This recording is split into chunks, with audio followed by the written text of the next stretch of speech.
Everything is not a quick fast in a hurry. Everything isn't not I want it my need met now.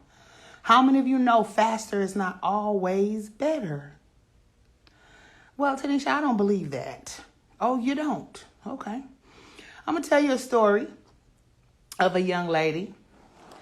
And this is actually one of the stories that I use in my class when I'm tutoring people. And the story is about the lady who has the wagon full of apples. She has a huge mountain full of apples in her wagon.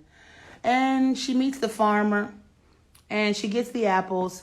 And then it's time for her to return home. And she's like, I got to hurry up and get home. I got to move fast. I got to go fast. And the farmer's like, no, don't go too fast. Because if you go too fast, you will not make it home until late evening. And she's like, what do you mean? If I go fast, I'm going to get there faster. He says, don't go fast or else you won't get home until late evening. So her being who she is, she didn't listen. She didn't believe. She wanted to do it her way.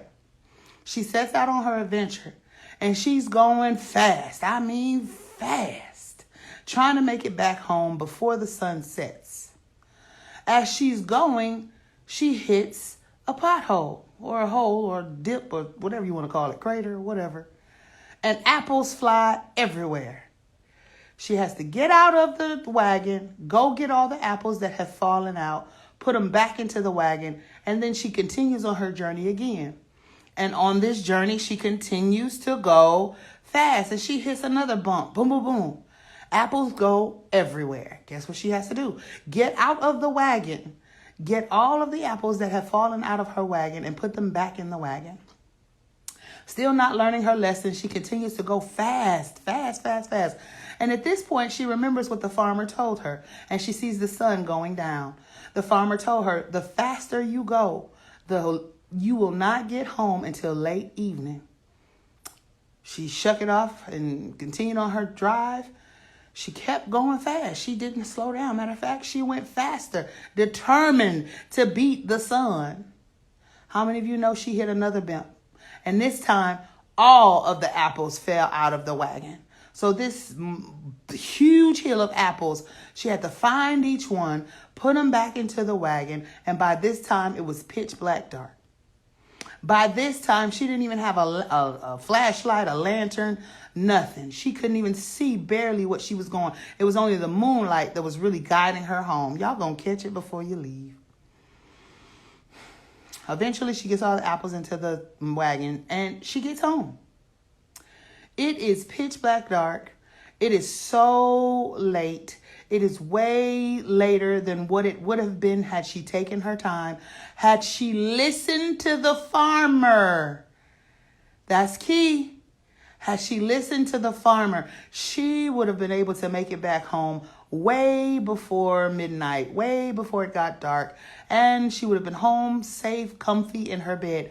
But yet and still, she went upon her own stubbornness. She went upon her own way of thinking how to get back home. She disregarded the instruction of the farmer. Mind you, this was an old farmer. He'd been farming for years. He was very well aware of the road that she had to travel.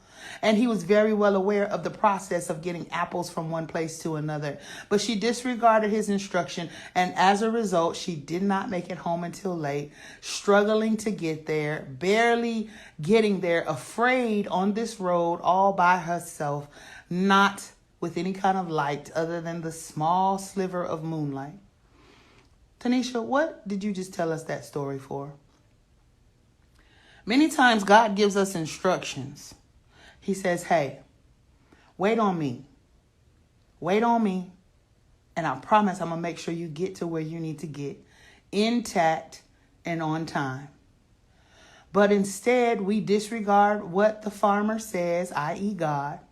We get in our wagon and we try to make sure our apples get to their destination, and we go too fast. And we hit road bumps.